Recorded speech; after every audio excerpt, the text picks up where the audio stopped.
आज मैं आप सबको नेशनल पेंशन स्कीम के बारे में बताना चाहती हूँ. I want to let you know what are the basic benefits of this national pension scheme. Before starting with this, ये जो सेशन है मैं उन हाउसवाइफ्स को इंडियन कल्चर की डिवोट करना चाहूँगी जो इस स्मॉल सेविंग, इस पेंशन स्कीम से बहुत ज़्यादा फ़ायदा ले सकते हैं. For example, it is very easy कि हम सब 1000 रुपीज़ पर मंथ सेव कर सकें. आजकल किटीज का फैशन है, उसमें भी ये लोग सेव करते हैं. बट इसका बेनिफिट क्या होगा?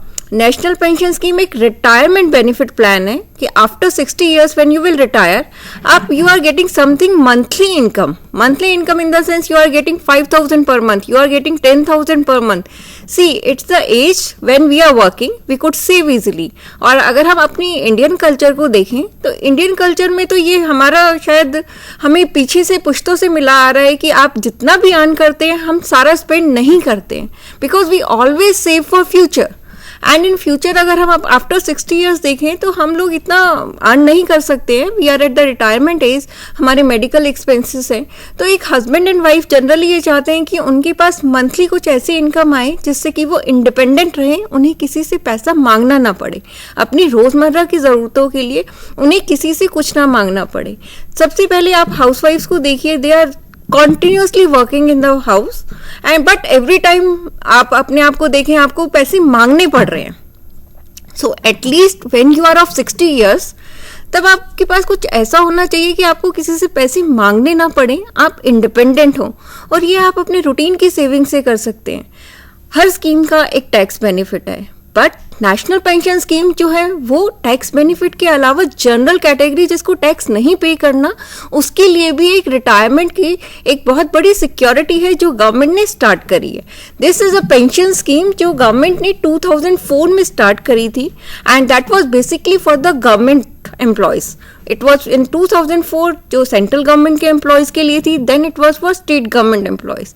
तब गवर्नमेंट ने ये रियलाइज किया कि हमारे पास वो लोग भी हैं जो सेल्फ एम्प्लॉयड हैं, जो छोटा छोटा काम कर रहे हैं. अगर आप छोटा छोटा काम कर रहे हैं तो हमें लगता है हमारी इनकम ही छोटी है, हमारे करंट खर्चे ही पूरे नहीं हो पा रहे हैं. बट अगर मुझे पता है कि कोई ऐसी स्कीम है जिसमें अगर मैं आज 1000 रुपीज़ इन्वेस्ट करूं, से आप 35 साल के हैं, 40 साल के हैं और आप 1000 रुपीज़ या 2000 रुपीज़ पर मंथ इन्वेस्ट कर रहे हैं, और आपको पता है जब आप रिटायरमेंट होगी तो एक लमसम आपको अमाउंट ऐसी मिलेगी जिसमें आप एक उसको यूज़ कर सकते हैं और आप एन्युटी की वे में आपको एक मंथली पेंशन मिलेगी. अब जो एम्प्लॉयर एम्प्लॉय का रिलेशनशिप है उसमें तो you are definitely going to get this benefit, क्योंकि आपका एम्प्लॉयर भी उसमें कॉन्ट्रीब्यूट करता है और एम्प्लॉय भी कॉन्ट्रीब्यूट करता है. And this is must for the central government and state government employees. The scheme was launched for the other sectors in 2009. It was open for all the sectors. Basically अगर आप देखें तो this is जो 2009 में it was open for all the citizens of India, for all दो citizens, चाहे वो India में रह रहे हैं या बाहर रह रहे हैं, वो इस स्कीम को अफोर्ड कर सकते थे. सो मेरे हिसाब से मैं हाउसवाइफ्स को, रिक्शा पुलर्स को, ऑटो चलाने वालों को, सबको कहूँगी कि ये स्कीम बहुत बेनिफिशियल है, क्योंकि सबसे बड़ी बात यह है कि ये आपको 2 टाइप के अकाउंट्स देगी. एक अकाउंट ऐसा है जो टियर 1 अकाउंट है जिसमें आप विड्रॉ नहीं कर सकते, you won't be able to withdraw.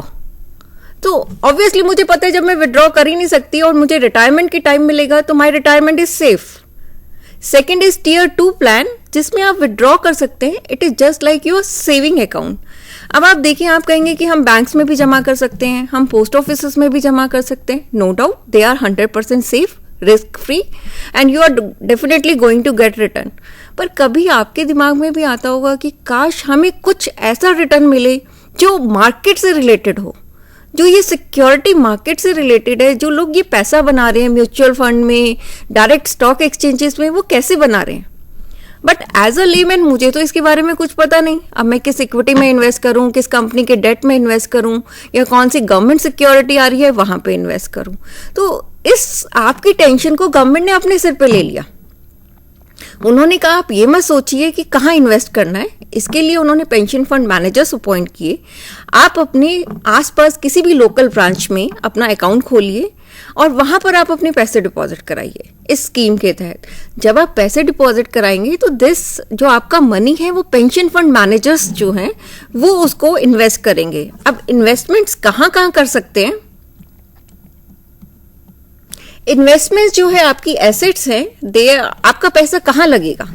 आपका पैसा 3 जगह लग सकता है। One is called equity. Equity we all know, जो इक्विटी शेयर्स हैं कंपनीज के उसमें लगाया जाता है, most risky. Next is the government securities, they are almost safe, 100% safe. Asset class C is for the non-government debt, means companies which are issuing debentures, bonds और PFIs and all. So अगर मैं इसमें कहूँ सबसे safe investment government securities की है, next investment safest में non government date है, देन आपका इक्विटी है। बट अगर मुझे कुछ रिटर्न पाना है तो कुछ थोड़ा बहुत रिस्क लेना पड़ेगा। जब आप नेशनल पेंशन स्कीम में इन्वेस्ट करते हैं तो आपकी एज के अकॉर्डिंग आप इसमें, आपकी चॉइस में आप इक्विटी में इन्वेस्ट कर सकते हैं, आप गवर्नमेंट सिक्योरिटीज में इन्वेस्ट कर सकते हैं, आप नॉन गवर्नमेंट डेट्स में इन्वेस्ट कर सकते हैं। आपको कंपाइल हो के एक रिटर्न मिलेगा एंड ऑन एवरेज 9% to 13% आपके पास रिटर्न आता है जब आप इन्वेस्ट करते हैं स्कीम में। अब आप कहेंगे कि क्या ये मुझे चूज करना है कि जो मेरा पैसा है वो इक्विटी में लगे या गवर्नमेंट सिक्योरिटीज में लगे या नॉन गवर्नमेंट डेट्स में लगे? No, this is your choice. One is called auto choice, other is called active choice. Auto choice means आपने पैसा पेंशन फंड मैनेजर्स को दे दिया, जो कि SBI, UTI, इन सब के pension funds managers are appoint. वो आपका पैसा इन्वेस्ट करेंगे। अगर आप 35 ईयर्स तक के हैं तो आप जनरली रिस्क ले सकते हैं, तो आपका ज़्यादा पैसा जो है इक्विटी में इन्वेस्ट होगा और गवर्नमेंट सिक्योरिटीज एंड ऑल में थोड़ा कम होगा। बट जैसे जैसे आपका एज फैक्टर बढ़ता जाएगा, आपका जो कंट्रीब्यूशन, आपका जो डिपॉजिट है वो सेफ सिक्योरिटीज में ज़्यादा लगेगा, क्योंकि with the passage of age हम रिस्क नहीं लेना चाहते। That is my auto choice. Active choice, इसमें आपके ऊपर है आप किस में इन्वेस्ट करें। आप डायरेक्शंस देते हैं तो इन्वेस्ट होता है। आप 35 ईयर्स के, आप कहते हैं भाई 75% मेरा इक्विटी में लगना है, तो आप 75% इक्विटी में लगाइए, बाकी दूसरे सेक्टर्स में लगा दीजिए। On an average this is a mix कि आपको एक सेफ रिटर्न भी मिल रहा है और आप रिस्क लेके उसे रिटर्न को बढ़ा भी रहे हैं इन दिस वे। अब आप कहें कि मुझे पैसा कैसे जमा करा सकते हैं? आप कैश से भी जमा करा सकते हैं, आप चेक से भी जमा करा सकते हैं। Online transactions are always there और COVID-19 is there, so all the transactions are basically online right now days. अब अगर आपको ये खोलना है तो I would like to tell you first Tier 1 and Tier 2 क्या अकाउंट है। एक ही स्कीम, 2 accounts are there, one is Tier 1, other is Tier 2। Tier 1 account एक ऐसा अकाउंट है जिससे आप विड्रॉ नहीं कर सकते। ये वो अकाउंट है जिसमें आप अगर इन्वेस्ट करेंगे तो आपको टैक्स बेनिफिट मिलेगा। इसमें Tier 1 अकाउंट में आपको मिनिमम कॉन्ट्रीब्यूशन, जब आप अकाउंट खोलते हैं तो सिर्फ 500 रुपीज देना है। उसके बाद आप पर ईयर आपको एटलीस्ट एक कॉन्ट्रीब्यूशन करनी है 1000 रुपीज की, यानी कि एटलीस्ट अगर मैं इसको डिवाइड करूं 1000 को तो शायद 88 रुपीज पर मंथ आपको सेव करना पड़ेगा। And this is very easy for all of us to save. And I would like to advise you कि एटलीस्ट आप 1000 रुपीज पर मंथ तो इसमें डिपॉजिट कर ही सकते हैं। अगर आप इसमें 1000 रुपीज पर मंथ डिपॉजिट करते हैं, at the time of retirement you will get around 10 to 12 lakh और आपको मंथली पेंशन करीब 5000 पर मंथ मिल जाता है। तो थिंक ऑफ इट कि आज जो महीने का 1000 रुपये बचाना आसान नहीं है, वो मेरी 60 ईयर से स्टार्ट होगा और मुझे 5000 रुपये महीना मिलेगा। That is a very safe investment. और अगर आप माने तो रिटायरमेंट वो एक ऐसी एज है जिसमें इस तरह का मंथली इनकम आपका एक बहुत बड़ा सपोर्ट है आपके फाइनेंशियल एक्सपेंसेस को मैनेज करने का। अगर आप Tier 2 अकाउंट देखें तो Tier 2 is just like your saving account which you get and the amount you get at the time of pension. इसमें आपको विड्रॉल की कोई लिमिट नहीं है आपकी, आप जितना मर्जी विड्रॉ कर सकते हैं। सिर्फ खोलने की टाइम पे आपको इसको 1000 रुपीज देना है। आप कितना कंट्रीब्यूशन करते हैं इससे कोई फर्क नहीं पड़ता, आप साल भर में ना भी करें तो भी चलेगा, पर एक कंट्रीब्यूशन अगर आप करेंगे तो आपको 250 रुपये ₹250 इसमें कंट्रीब्यूट करना पड़ेगा। अगर मैं आपको कहूँ इस Tier 2 प्लान में लेकिन आपको कोई टैक्स बेनिफिट नहीं है। Tier 2 प्लान में आप जब चाहें विड्रॉ कर सकते हैं, जब आप रिटायर होंगे तो जितना आपका टीयर 1 और टीयर 2 में इकट्ठा होगा वो पैसा आपको मिलेगा, लेकिन उस पैसे का ओनली 60% आपको लमसम मिलेगा और बाकी 40% आपको किसी भी pension annuity pension service providers, LIC pension funds, UTI pension funds, इन पे इन्वेस्ट करना पड़ेगा। And they are giving various schemes like आप monthly pension throughout age अपना लेना चाहते हैं जब तक आप सर्वाइव कर रहे हैं, या फिर आप चाहते हैं कि आपकी डेथ के बाद आपकी स्पाउस को भी वही पेंशन मिले, या आप चाहते हैं कि पेंशन तो मिलती रहे monthly but in the end जब आप में से कोई सर्वाइव ना करे तो 100% रिटर्न बैक नॉमिनी को हो जाए। तो this is up to your choice. There are 7 schemes around in it जिसमें आप इन्वेस्ट कर सकते हैं। गवर्नमेंट जो बेसिकली प्रेफर करती है वो करती है कि 100% आप मंथली पेंशन लें and after your death your spouse will get 100% monthly pension. अगर हमें अकाउंट खोलना है तो आप ऑनलाइन जो है, आजकल आई थिंक आप सब ऑनलाइन ही प्रेफर करेंगे। There is a site given enps.nsdl.com। यहाँ पे हम जिस तरह से बैंक अकाउंट खोलते हैं, अपनी KYC डिटेल करते हैं, PAN number, Aadhaar card and mobile number, we all given it. उसके बाद यू विल गेट, आपके मोबाइल नंबर पे you will get an OTP जिसको आप ऑथेंटिकेट करेंगे, तब आपका एक नंबर जनरेट होगा। जिस तरह से आपका पैन नंबर है उसी तरह से आपका परमानेंट रिटायरमेंट अकाउंट नंबर है जिसको आपको मिलेगा and you can then log in और तब आप अपना इन्वेस्टमेंट उसमें स्टार्ट कर सकते हैं। ऑफलाइन के लिए लोकल ब्रांचेस आसपास की आप ढूंढिए, they are known as points of presence. कोई भी बैंक के आसपास की लोकल ब्रांच में आप चाहिए, आपको ये फॉर्म मिलेगा, you submit it along with KYC paper. आप अपना 1000 रुपीज इसमें इन्वेस्ट करिए, तब आपको जो है आपका परमानेंट रिटायरमेंट अकाउंट नंबर मिल जाएगा। अगर मैं कहूँ तो ये काम चलता कैसे है, अगर हम बेसिकली समझना चाहें कि ये पैसा हमें कैसे मिल रहा है, तो सबसे पहले I said you points of presence. अपने आसपास के लोकल ब्रांच में आप जाएंगे, अपना अकाउंट खुलवाएंगे, you will get your PAN number. Then जो भी आपका डिटेल्स है वो एक सेंट्रल एजेंसी है जो आप पूरा ऑल ओवर इंडिया जो भी इन्वेस्ट कर रहा है स्कीम में उसकी डिटेल रखती है। This money, whatever you are investing in this banks, local banks, this will go to your pension fund managers. They are basically SBIs and UTI and LICs which are managing it. Then they invest your money in different securities. Who is the trustee of those securities? There is a separate independent body, NPS Trust, which is set up, जो आपकी सारी securities जो pension fund managers ने जिसमें invest करी है उनकी owner है और उसकी कस्टडी जो है आपकी stock holding corporation of India के पास रहती है। मैंने आपको बताया कि जब आप रिटायरमेंट 60 ईयर्स पे होंगे से आपको 15 लाख रुपए मिलने हैं, उसका 60% आप इमिजिएटली 9 लाख लमसम ले लीजिए, बाकी की आप अपनी एन्युटी मंथली पेंशन बना लीजिए। उसमें भी आपके पास चॉइस है कि आप उसको किस, आप चाहते हैं कि 100% आपको मिलता रहे, आप चाहते हैं कि 3 साल, 5 साल, 7 साल तक आपको मिले फिर रेगुलर हो जाए, या आप उसमें ग्रोथ चाहते हैं। What ever is your choice you can opt for it. Means ये वो चीज़ है जिसमें आपके पास रिस्ट्रिक्शन नहीं है, आप अपनी फ्रीडम से चूज कर सकते हैं आपको कितना मंथली पेंशन चाहिए, आपको किस फैसिलिटी के साथ पेंशन चाहिए।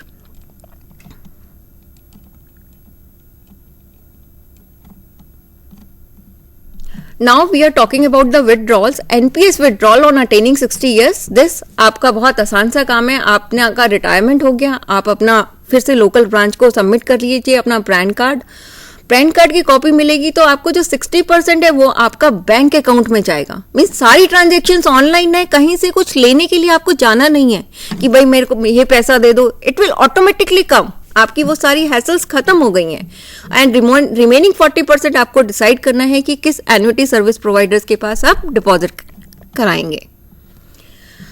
अगर आप प्री मैच्योर रिटायरमेंट करना चाहते हैं तो पहले 3 साल तो आप कर ही नहीं सकते। टीयर 2 में तो आप कभी भी विड्रॉ कर सकते हैं, लेकिन टीयर 1 में आप 5 ईयर्स के इंटरवल पर 3 टाइम्स जो है विड्रॉ कर सकते हैं। अब मैं विड्रॉ कितना कर सकती हूँ, जितना मेरी सेविंग है उसका 80%। तो यानी कि अगर आप एम्प्लॉय हैं तो जो आपकी सेविंग है उसका 80% आपको इसमें रखना है और 20% आप विड्रॉ कर सकते हैं। जो आपका एम्प्लॉयर इसमें कंट्रीब्यूट करता है उसको आप सिर्फ रिटायरमेंट के टाइम ही ले सकते हैं, उससे पहले नहीं ले सकते। Now in case of death, किसी भी कॉज से डेथ हो जाती है और आपने नॉमिनी प्रोवाइड किया हुआ है तो नॉमिनी को वो अमाउंट मिलेगी, लेकिन ऑनलाइन बैंक के थ्रू, कोई भी काम अदरवाइज नहीं होगा। And if nominee does not exist तो लीगल हायर्स अपना पेपर्स वगैरह सबमिट करके इससे पैसा अपने अकाउंट में ट्रांसफर करा सकते हैं। अगर मैं कहूँ कि इसमें टैक्स बेनिफिट कितना है, सी हमें सबको पता है कि हमें एक ग्रॉस डिडक्शंस मिलती है 1.5 लाख की। 10% जो मेरा एम्प्लॉयर कंट्रीब्यूट कर रहा है वो तो एक्सेम्प्ट है ही है, जो मैं सेव कर रही हूँ एज एन एम्प्लॉय उसका 1.5 लाख ऑटोमेटिकली मुझे डिडक्शन में मिलेगा। जितना भी आप सेव करें उस अप टू मैक्सिमम 1.5 लाख पूरा होल 80CCD के अंदर जितना भी है आपको टैक्स सेविंग होगी। तो अगर आप 30% के स्लैब में आते हैं तो 45,000 तो आपके on the spot tax saving हो गई, राइट सी। और इसको अगर आप अपने रिटर्न में ऐड करेंगे तो आपका जो 10% का रिटर्न है वो आपका 15% का रिटर्न बन जाता है लेटर। एंड साइमल्टेनियसली उन्होंने आपको एक 50,000 एडिशनल दी है कि एज एन एम्प्लॉय या as a self employed person आप टियर 1 में 1.5 लाख से ऊपर कंट्रीब्यूट करते हैं और 50,000 तक का कंट्रीब्यूशन है वो आपको एज अ सच आपके इनकम से डिडक्ट हो जाएगा। You will get an additional deduction for ₹50,000। सो मोटा मोटा अगर आप 2 लाख पे सेविंग लें तो 2 लाख पे 30% के टैक्स स्लैब में आप 60,000 तो ईयरली वैसे ही सेव कर जाते हैं। और इस सेविंग की कॉस्ट ये नहीं है कि मुझे कुछ देना है, अल्टीमेटली आपको ये पूरा पैसा आपके रिटायरमेंट पे कई गुना ज्यादा होकर मिल रहा है। That is the basic benefit of it. Even the private sectors have opted for it. Why? Because they know 10% जो एम्प्लॉयर कंट्रीब्यूट कर रहा है उसको अपने एक्सपेंसेस में डिडक्शन मिल जाएगा। जो एम्प्लॉयज है उनके लिए एम्प्लॉयर कंट्रीब्यूशन तो फ्री हो गया, एक पार्ट तो फ्री है, second whatever they are saving उस पर उनको डिडक्शन मिल रही है, दैट इज ऑफ 1.5 लाख। और एडिशनली अगर वो अपनी सेविंग करते हैं 50,000 की तो total 2 lakh is a big chunk in your say salary of 30 lakh. It's a big chunk you are getting straightforward 2 lakh deducted from it. And plus जो एम्प्लॉयर कंट्रीब्यूशन है वो भी इसमें ऐड नहीं हो रहा है। अब अगर मैं देखूं सेल्फ एम्प्लॉयड पर्सन के लिए जो छोटा काम कर रहे हैं वो कह रहे हैं हमें तो टैक्स देना ही नहीं है। अगर हमें टैक्स देना ही नहीं है तो हम चिंता क्यों करें? अरे भाई आज टैक्स नहीं देना, लेकिन ओल्ड एज की जो प्रॉब्लम्स हैं वो तो सबके साथ आएंगी, ऐसा तो नहीं है नहीं आएंगी। दैट टाइम अगर मुझे किसी से कुछ ना मांगना पड़े और सेव भी कितना करना है, अगर मैं 1,000 पर मंथ सेव कर लेती हूँ तो I am going to get around 10,000 per month pension. अगर मैं 2,000 सेव करती हूँ, 5,000 सेव करती हूँ, this is going to give you a multiple. और पर मंथ इतना सेव करना आज के टाइम में डिफिकल्ट नहीं है। इवन एक रिक्शा वाला भी 500 रुपये महीना सेव कर सकता है, एक ऑटो वाला 500 रुपये महीना सेव कर सकता है। और इसमें आप श्योरिटी देखिए, आपको श्योरिटी अपना रिटायरमेंट आपका सुकून से निकलेगा। अब ओल्ड एज है, आप कहीं जाना चाहते हैं, नाउ यू वांट मनी, कौन देगा? अगर आपने अपना पूरा जीवन अपने बच्चों के लिए लगाया, एक घर बनाने में सेक्रीफाइस कर दिया, उसके बाद आज की डेट में रिटायरमेंट पे मैं ये सोचूंगी कि काश मैं उस मंदिर में होया हूं, या मैं यहाँ की यात्रा कर लूं, या हमें भी हक है कि हम थोड़ा सा घूम आए, कहीं देख आए, क्योंकि हमने जीवन अपना घर के लिए सुपुर्द किया है। हाउसवाइफ क्या कहेगी? I have devoted whole my life. आज भी अगर मुझे पहले हस्बैंड से पैसे मांगने पड़ रहे हैं, फिर बेटे से पैसे मांगने पड़ रहे हैं, आपकी सेल्फ रिस्पेक्ट कहीं ना कहीं हर्ट होती है। एक लमसम आपके अकाउंट आपके कहीं स्टैंड कर रहा होगा, उसका इंटरेस्ट भी आ रहा होगा, बट आप उससे कभी इतना सेटिस्फाइड नहीं होंगे जितना आपको पता है कि मेरी करंट इतनी इनकम आ रही है और मुझे करंटली इतना पैसा मिल जाएगा। क्योंकि हम इंडियंस हैं, हम कभी भी अपनी कैपिटल को रूटीन के खर्चों में नहीं खर्च करना चाहते। हम हमेशा करंट इनकम को जो मेरे रूटीन में आ रही है उसी को ही रूटीन के खर्चों के लिए यूज़ करना चाहते हैं। अगर आपको कल को हॉस्पिटल में एडमिट होना पड़ गया, आपको चलिए हॉस्पिटल नहीं है, मेडिकल आपको दवाइयाँ ज़रूर चाहिए होती हैं, क्योंकि ओल्ड एज स्टार्ट होती है, कोई ना कोई दवाई चाहिए होती है। तो उसके लिए मुझे किसी का फेस देखना पड़े, दैट मेरे को नहीं लगता कि हम में से कोई भी चाहेगा।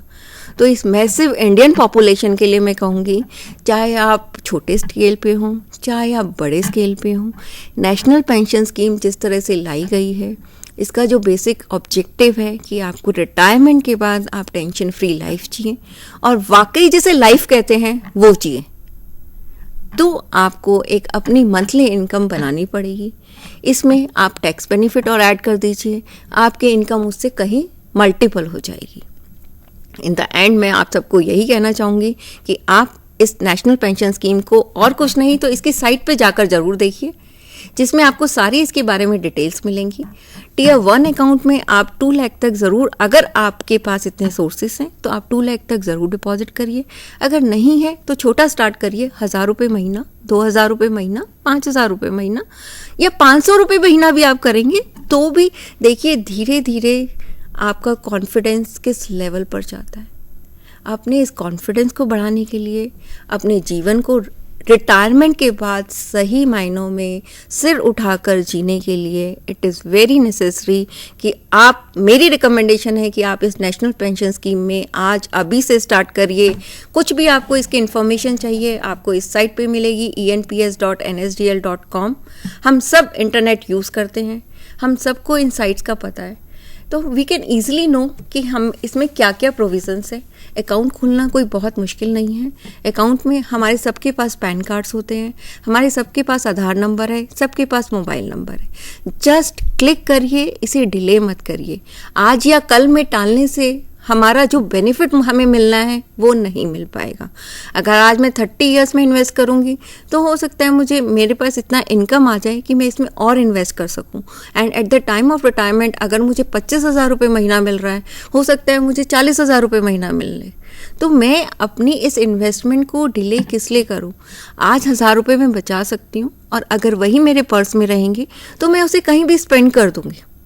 और वो ऐसी चीज़ नहीं है जिसकी मुझे ज़रूरत होगी, बट यू नो हमेशा आपकी पॉकेट में अगर पैसा होता है और आपको कोई भी चीज़ दिखती है ज़रूरत की है या नहीं, आप जनरली ख़रीद लेते हैं क्योंकि दिमाग में कोई टेंशन नहीं होती कि इसको बचाना है।